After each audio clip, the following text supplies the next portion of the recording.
When I first started writing about Steve Jobs, I thought he was an exception to the rule about collaboration, that he was a singular visionary and his visionary did things. And I asked him at one point, what was your most visionary thing that you created? And I thought he might say the iPhone or iPad or Mac. And he said, no, creating a particular product or having a vision for it is hard. But the really hard thing is creating a company that lasts, in which people all know how to execute with vision on various things.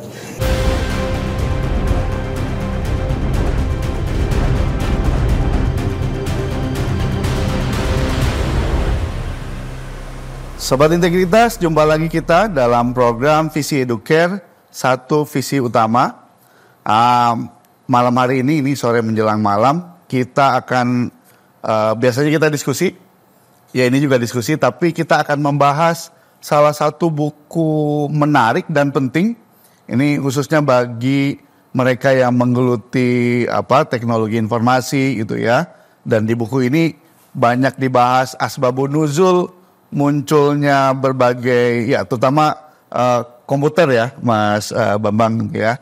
Dan ya selama ini kan kita tahunya ada Elon Musk, ada Steve Jobs gitu ya. Padahal banyak tokoh-tokoh yang membuat fondasi dalam teknologi ini yang kita tidak kenal, dan ini dijelaskan dalam buku yang menarik dan penting ini. Dan ini juga menarik bagi guru-guru atau dosen-dosen yang mengajar matematika, teknologi komputer. Nah, buku ini ditulis oleh penulis juga yang sangat terkenal, Walter Isaacson. Selain buku ini dia juga dilihatin bukunya. Ya, ini bukunya. Ini buku keluaran tahun 2015 atau 2017. Isaacson ini dikenal menulis biografinya Steve Jobs, lalu yang terbaru Elon Musk. Itu. Nah, untuk lebih detail lagi kita membahas buku ini, kita mengundang ini udah jagonya sahabat kita yang malang melintang di dunia pendidikan. Ada Bung Kimura. Selamat sore Bung Kimura. Selamat sore Pak. Bung Kimura ini pernah menjadi guru mengajar di Medan, guru matematika. Lalu kemudian menjadi dosen di UPH di Karawaci. Dan sekarang hijrah ke Jambi. Gitu. Dulu pernah di LSM juga. Iya, juga pernah di LSM pendidikan. Jadi semua baunya adalah bau pendidikan.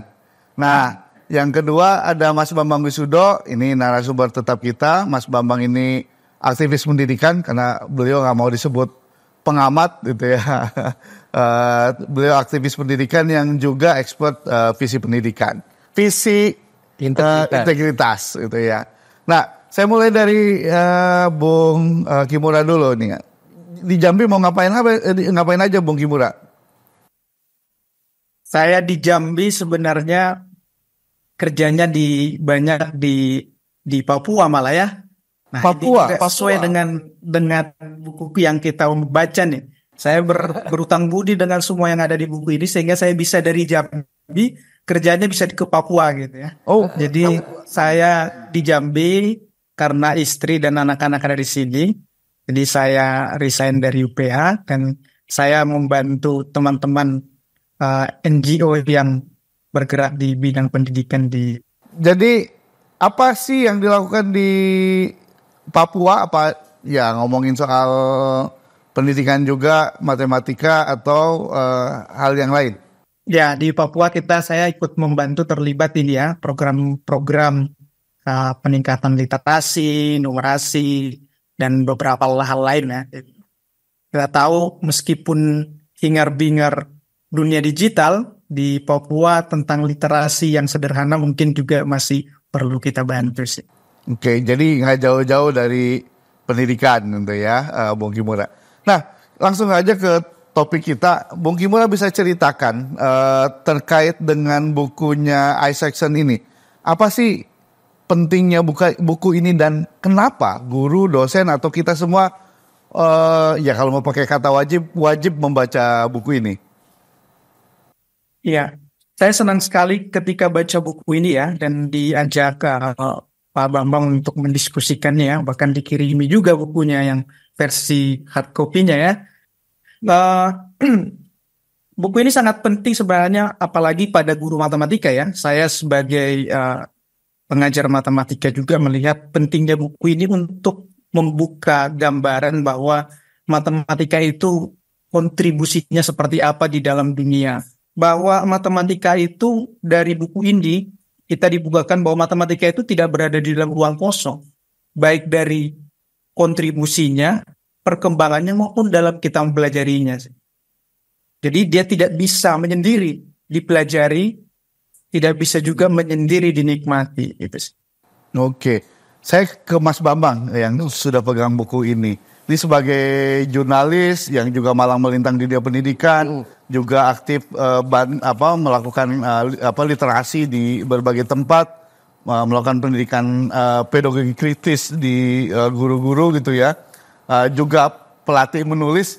Menurut Mas Bambang, apa istimewa buku ini? Ya, buku ini istimewa sekali ya karena penulisnya juga orang hebat ya, yang reputasinya luar biasa sebagai penulis biografi ya. Dia sudah menulis beberapa buku yang bestseller di dunia ya. Sebelumnya sebelum buku ini keluar dia menulis buku biografi Steve Jobs ya, yang terbitnya hanya beberapa saat setelah Steve Jobs meninggal dan langsung jadi bestseller. Juga Einstein kan? Einstein, ya. Kemudian Benjamin Franklin ya. Einstein kan kita tahunya dia ahli sains ya, tetapi ternyata juga Einstein ini dari ahli sains lalu dia menjadi aktivis politik. Itu yang kita nggak banyak kenal dan itu kita kalau baca bukunya Isaacson itu kayak baca novel ya. Juga buku ini The Innovators ini kita kenal ternyata komputer itu asal mulanya itu bukan hanya 50 tahun lalu, 70 tahun lalu, tetapi sudah lebih dari 150 tahun lalu ya, dan ternyata juga yang mengimajinasikan ya dan bergerak awal di yang disebut kemudian kita kenal sebagai komputer ini adalah seorang perempuan. Nah, ya. Mas Bambang bisa ceritakan, namanya agak susah walaupun dia orang Inggris. Orang Inggris ya. Ada Lovelace. Ya, Ada Lovelace. Ada Lovelace. Nah, ini dianggap sebagai sebagai pionir gitu ya. Dan kita baru tahu, banyak yang belum tahu gitu ya, kecuali sudah baca buku ini gitu ya. Mas Bambang bisa ceritakan sosok Ada ini, siapa dia dan ini dia disebut sebagai political science gitu ya. Bisa ceritakan Mas? Ya, memang menarik sekali ya buku ini dan kayaknya Isaacson juga menganggap Ada Lovelace ini sebagai tokoh yang sangat penting dalam revolusi komputer internet ya. Dan Ada Lovelace ini sekitar tahun 1850-an ya. Di sini awalnya menceritakan itu Ada Lovelace. Dan nanti pada bab terakhir buku ini juga ngomongin Ada Lovelace ya. Judul babnya itu Ada Forever dan diterjemahkan menarik sekali oleh Nisan ya. Namanya apa? Ada selamanya ya. Nah, kalau ada dalam bahasa Indonesia itu kan eksis ya. Berada, dan menarik sekali bahwa Ada selamanya. Jadi awalnya cerita tentang Ada ini seorang perempuan ya. Dia nggak kenal ayahnya karena broken home ya. Dia itu sebenarnya juga senang dengan matematika, tetapi karena ibunya itu trauma dengan suaminya yang ahli matematika, dia melarang perempuan yang bernama Ada ini belajar matematika, tetapi diarahkan untuk menjadi sastrawan, penyair ya. Dan ternyata Ada ini dalam perkembangannya nggak bisa lari dari matematika. Dan menarik sekali, kemudian dia menggabungkan antara matematik dan seni ya. Lalu yang kita sebut juga sebagai poetical science ya. Jadi science matematika tapi yang puitis ya. Dia melihat ada keindahan-keindahan. Ya, dia bakal komputer ya, bukan hanya soal angka-angka ya, tapi angka-angka juga ternyata di balik itu ada keindahannya dan dia menggabungkan dengan imajinasi. Yang itulah kemudian dia punya ide pada tahun 1850-an ya, jadi sudah lama sekali itu punya ide tentang mengembangkan mesin analitik. Ya. Dan ide ini juga menarik, dia ngomong bahwa mesin ini bukan hanya untuk alat bantu berhitung, tetapi dia bisa melebihin dari sekitar angka-angka, dia bisa memanipulasi simbol-simbol sehingga nanti ada mesin pintar yang nanti bisa untuk musik, untuk gambar dan sebagainya, dan itu muncul menjadi kenyataan yang kita kenal sekarang ya. Yeah. Dan itu ternyata sudah dipikirkan sejak 1850 dan kalau kita baca lebih jauh ada banyak tokoh ya. Misalnya dalam soal pemrograman ya, bahasa program itu ada satu tokoh namanya saya nggak hafal, ini ada di bab 3. Itu tokoh ini juga perempuan juga. Dan dia sebagai profesor matematik, dia itu sangat punya concern dengan soal bahasa, sehingga mahasiswanya itu dibilang kalau belajar matematika syarat pertama kamu harus bisa menulis esai dengan bagus. Nah, ini menarik ya, dalam pendidikan kita kan cenderung dipisah-pisahkan ya, matematika, sains dengan bahasa, dengan seni, dengan humaniora. Kalau menurut Mas Bambang, sebelum nanti saya ke Kimura ya, bagaimana buku ini merefleksikan pendidikan kita yang cenderung mendewakan intelektualisme, mendewakan sains, matematik, tapi menomorduakan, menganaktirikan seni, humaniora gitu ya. Bagaimana Mas Bambang ini? Apalagi kemudian dikaitkan dengan tokoh Ede ini ya, Mas? Iya betul. Saya memang orang yang nggak suka angka ya, nggak suka matematika juga. Sama, saya juga nggak suka. Karena terpaksa saya harus belajar matematika ya. Tapi memang dulu sebagai murid IPS itu memang kita merasa nggak sepintar anak-anak IPA ya, anak-anak yang belajar sains, belajar matematika. Meskipun beruntung di sekolah saya itu anak-anak IPS oleh kepala sekolah, oleh direkturnya dipompa bahwa kamu tidak lebih rendah, tidak kurang pintar daripada anak-anak yang di IPA sains ya. Jadi memang humaniora seni ini cenderung di nomor 2 Kak. Kita cenderung bukan hanya sekolah, bukan hanya guru, tetapi orang tua ya. Kalau bahkan sesama peserta didik Mas. Ya itu begitu. Jadi kalau bakat-bakat seni dan sebagainya, bahkan pelajaran seni itu kan di sekolah kita didiskriminasikan ya, di nomor 2 kan paling cuma berapa jam, dan itu semua seni di situ dijadikan satu. Padahal Ki Hajar Dewantara tahun 20-an udah mengingatkan ya, kita itu jangan mendewa-dewakan intelektualisme, antara lain ya sains, matematik, sebenarnya termasuk bahasa bisa juga masuk di situ ya. Kalau bahasa menjadi sains ya bisa intelektualisme juga ya, tetapi kita melupakan kesenian. Padahal di Ki Hajar Dewantara menekankan sekali ya, selain intelek anak-anak yang harus dikembangkan juga kesenian, berkesenian dan juga fisik. Nah itu yang kita lupakan. Titik tekan itu karena karena kita menjadikan pendidikan ini sebagai bagian dari industri? Itu juga iya, tetapi sebenarnya kalau kita mengacu ke tradisi Barat, itu seni dan liberal arts apalagi di sekolah-sekolah bagus itu dipentingkan ya, dan itu menjadi bagian yang sangat penting, mungkin nggak hanya di dalam kelas ya, tapi dalam ekstrakurikuler yang sebenarnya bagian tidak terpisahkan dari kegiatan kurikuler. Nah, kita cenderung mengampaikan itu, padahal seni budaya ini kan kekayaan dari bangsa kita ya. Kita bisa belajar dari buku ini nih, diingatkan oleh buku ini. Kita harusnya tidak memisahkan itu, bahwa perkembangan revolusi teknologi, internet, komputer yang kita nikmati sekarang ini, justru kalau ada orang-orang yang menggabungkan, bisa mendekatkan, mengawinkan antara seni, humaniora dengan sains dan matematik, kita cenderung justru memilah-milah ya, memisahkan. Saya ke Kimura, tadi Mas Bambang challenge itu ya, penting untuk mengawinkan, paling tidak mendekatkan, ya minimal menjodohkan gitu ya, antara matematika, sains dengan seni dan humaniora.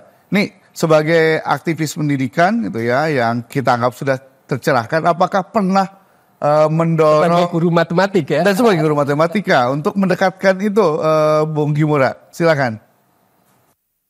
Iya, makasih Pak Adi ya.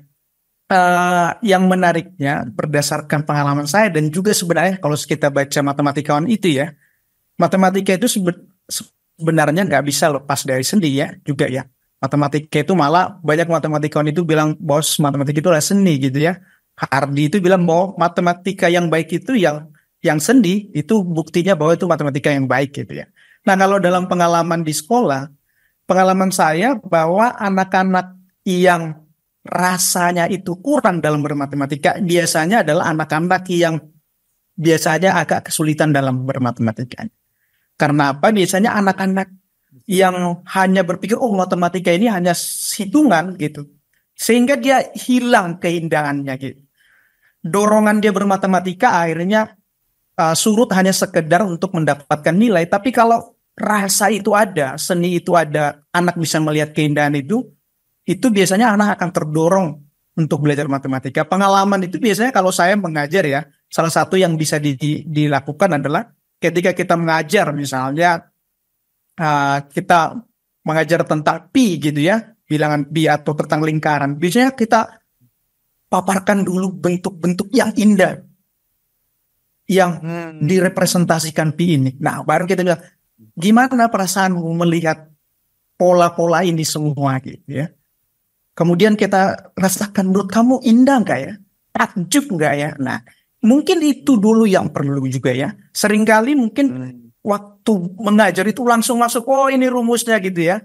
Sehingga anak itu bahkan kita sendiri tidak menghayati keindahan itu. Waktu baca buku ini yang Eda itu mungkin juga melihat itu ya.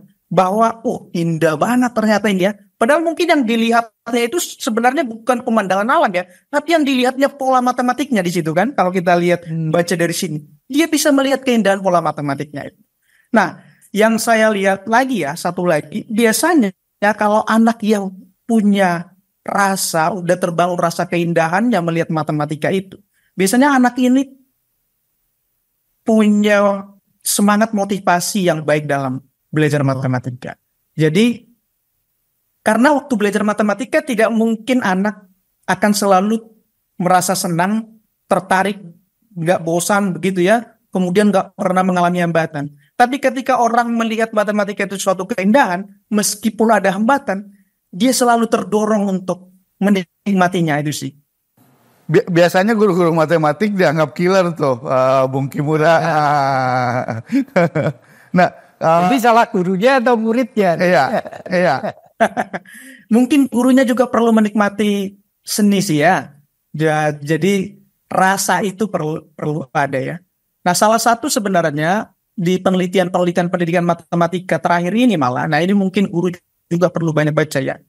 Banyak itu sekarang sudah menulis dan meneliti tentang affection, malah menekankan pada belajar matematika yang pertama kita dorong adalah afeksi. Salah satunya itu dengan melihat keindahan dari matematika itu.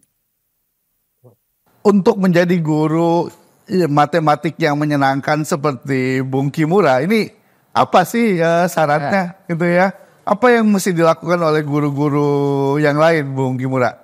Dan itu pendidikan guru matematika itu sudah memasukkan itu belum menurut Bung Kimura yang 5 tahun mengajar sebagai dosen di bidang pendidikan matematika ya?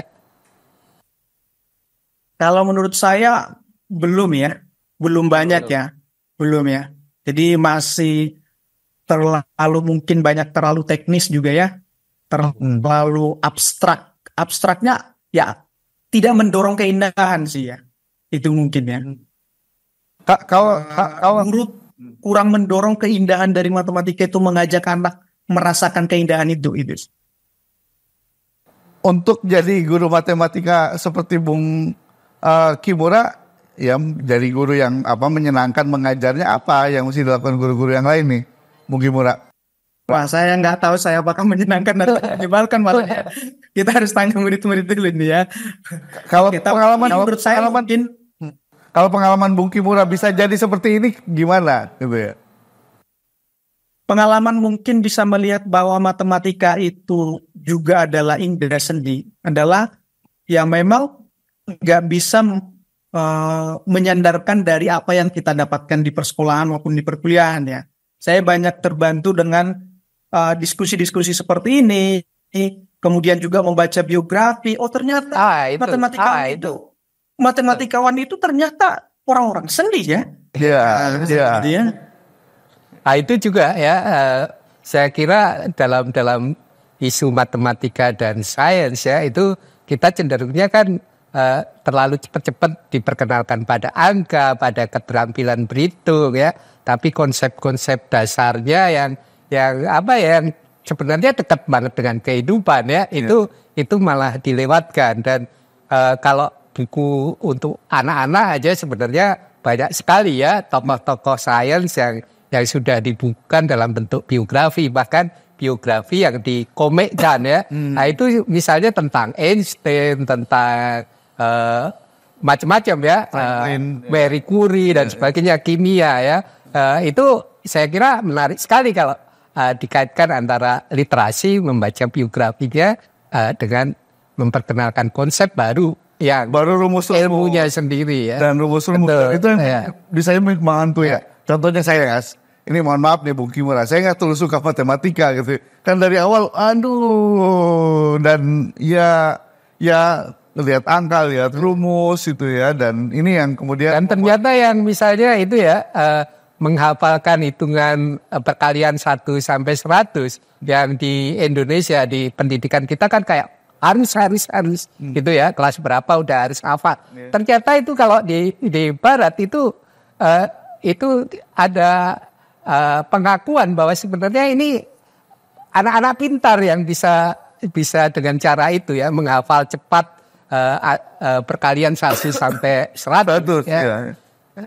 Di kita itu dianggap kewajiban. Nah ini menjadikan trauma bagi anak yang taruhlah IQ-nya sedang-sedang, tapi sebenarnya IQ sedang-sedang kan juga nggak berarti anak itu kurang cerdas ya. Betul, cuma kecerdasan dari aspek tertentu aja yang diukur di situ. Oke, berarti ini ada problem di kurikulum kita, berarti Mas? Ya. Problem dasarnya di situ yang termasuk ya. Okay. Jadi kita memang sebaiknya ya, kita kan udah punya ini ya ahli pendidikan yang luar biasa, Ki Hajar Dewantoro. Kita kembalikan ke basic itu dan selalu ketika membaca buku ini, saya ingat Ki Hajar Dewantoro. Bukannya Ki Hajar udah ngasih basis ya, ngasih dasar. Nah, kita tinggal perlu kembangkan aja ya.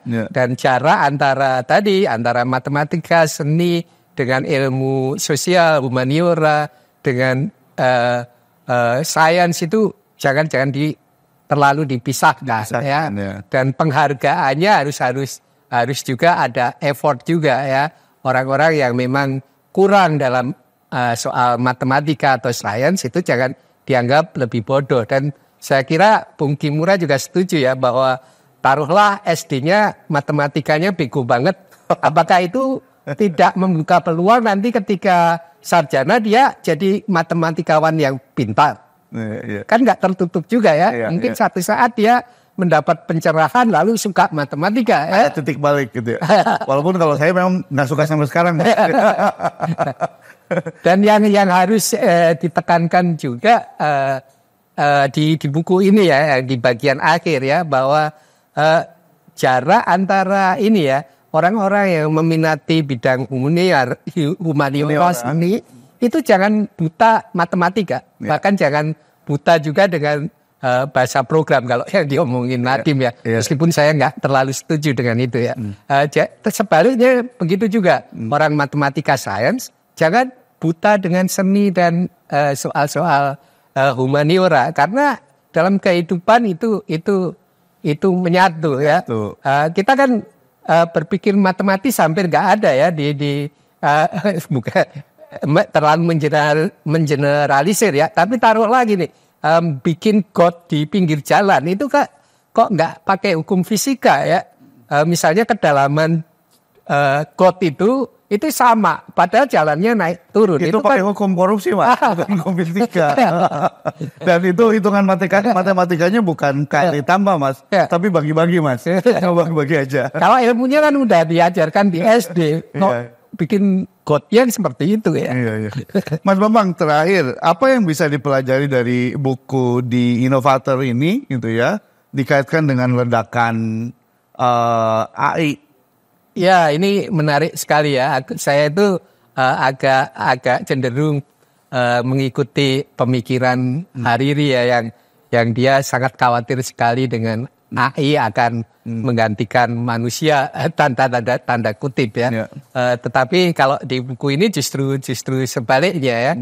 Dan itu apa yang dipikirkan Ede sudah ngomong bahwa mesin pintar ini tidak menggantikan manusia yang punya kehendak bebas, bisa berpikir, berkreasi ya, berpikir tidak pakai algoritma itu ya, yang hanya dimiliki oleh manusia ya. Itu satu hal yang menarik. Tetapi juga saya kira, dan itu sudah kita omongkan ya, kalau kita membicarakan keterampilan yang perlu dikuasai oleh anak-anak di abad 21, antara lain berkolaborasi ya, bahwa persaingan ya oke-oke saja menurut saya ya, kalau main bola kan juga gitu ya, ada persaingan, tetapi kerjasama juga bagian yang penting ya. Jadi selalu harus ditekankan itu, bahwa antara persaingan dan kerjasama itu bukan kutub yang berlawanan,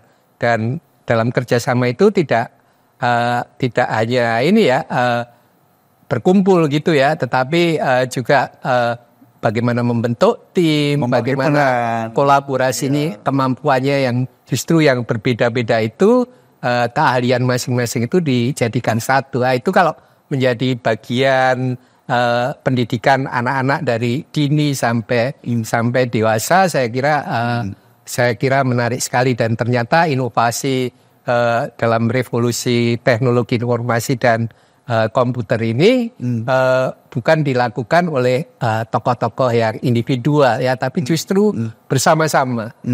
Dan ini yang saya kira perlu diciptakan ya. Nah, ini belum bicara inovasi teknologi secara kebijakannya ya, tapi baru ngomongin pendidikannya.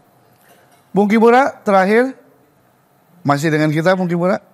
Ya, pembelajaran apa yang bisa kita ambil dari buku ini dikaitkan dengan ledakan AI? Sekarang semuanya serba AI lah ya, gitu ya. Apa yang bisa kita ambil pelajaran? Kalau dari buku ini saya lihat bahwa ini saya masuk dulu badan matematikanya ya. Bahwa waktu belajar sebelum masuk nanti ke situ, waktu belajar matematika ternyata para matematikawan yang ada di buku ini juga, inovator ini, selalu tidak pernah berhenti ke matematika itu sendiri ya. Selalu muncul pertanyaan-pertanyaan, bahkan pertanyaan eksistensial gitu ya. Jadi apa yang bisa kita lihat bahwa dalam perkembangan teknologi sekarang, bahwa manusia itu tidak bisa digantikan teknologi ya. Selalu ada pertanyaan-pertanyaan eksistensial yang tetap harus digumulkan bersama ya, didiskusikan bersama itu ya. Kemudian kalau kita lihat juga ya, bahwa dari perkembangan sekarang ini, termasuk AI sekarang juga, kita lihat bahwa teknologi memungkinkan kolaborasi makin lebih baik gitu ya. Dan dari buku ini semakin terlihat ternyata perkembangan dari para inovator ini, perkembangan teknologi ini, ternyata semua berkontribusi ya, gitu ya. Jadi ada satu kalimat yang menarik ini ya, yang dituliskan ya, bahwa perkembangan teknologi yang terjadi ini adalah berkat akumulasi dari sekian banyak inovasi kecil gitu ya. Dan segelintir terobosan besar. Jadi baik terobosan besar maupun inovasi kecil itu berkontribusi semua itu ya. Jadi setuju bahwa ini juga dalam konteks belajar matematika, saya kira guru-guru perlu membuka supaya tidak hanya berpikir bahwa matematika itu di ruang yang tertutup, gitu ya. Jadi, bagaimana mungkin itu terjadi? Ya, guru matematika mungkin dia seninya mungkin tidak terlalu menonjol. Nah, dia bisa berkolaborasi dengan guru-guru seni, gitu ya.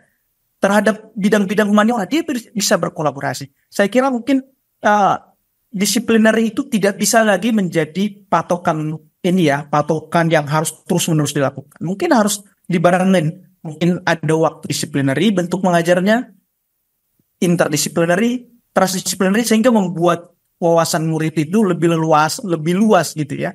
Jadi itu akan semakin baik.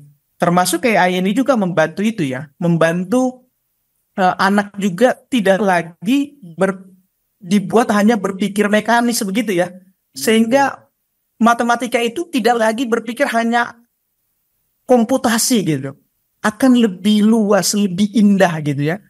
Ketika misalnya persamaan dari suatu fungsi yang agak rumit gitu, lalu dengan bantuan teknologi divisualisasikan, itu kan sangat indah gitu ya. Artinya guru dengan teknologi bisa bekerja sama membuka kotak Pandora keindahan matematika itu ya. Misalnya kalau selama ini mungkin dulu guru saya misalnya mengajar, dikasih fungsi ribet gitu ya. Mungkin anak ini apa sih ini gitu ya. Tapi ketika dengan bantuan teknologi itu divisualisasikan, wah itu sangat indah bentuknya itu mungkin bisa membuka ruang apresiasi itu ya juga ya. Saya kira mungkin karena itu buku ini perlu dibaca ya oleh teman-teman guru, khususnya baik guru matematika, sains maupun guru-guru IPS, humaniora, olahraga, seni ya. Ya. Saya kira penting sekali ini untuk merombak perspektif ini. Ya, bagi yang trauma sama matematika ataupun yang menganggap nggak penting pelajaran terkait dengan seni dan humaniora, coba baca buku ini, Mas Bambang. Dan saya kira salah satu kata kunci yang tadi disebutkan Bung Kimura, kalau bicara inovasi sekarang, backbone-nya adalah kolaborasi, gitu ya. Temuan-temuan kecil yang diikuti dengan terobosan besar, gitu ya. Dan Elon Musk yang ada sekarang, Steve Jobs, itu tidak akan berkibar kalau tidak ada orang-orang macam Ede, gitu ya. Dan tokoh-tokoh yang lain, inovator-inovator yang lain yang tidak dicatat dalam tinta emas itu ya, tapi dia membuat fondasi yang kuat untuk teknologi sekarang. Sekira itu, terima kasih banyak Bung Kimura, sukses selalu untuk kegiatan-kegiatannya dan aktivitasnya di dunia pendidikan, gitu ya, Mas Bambang. Terima kasih banyak. Nanti kita akan bahas buku-buku yang lain yang menarik, khususnya terkait dengan pendidikan yang bisa kita rekomendasikan untuk teman-teman, terutama dosen, guru, atau teman-teman ya pecinta di pendidikan. Terima kasih. Jumpa lagi kita dalam program Visi Educare di tema-tema yang lain. Dan sekali lagi teman-teman bisa ikut mengusulkan tema yang bisa kita bahas di Visi Educare ini. Sampai jumpa.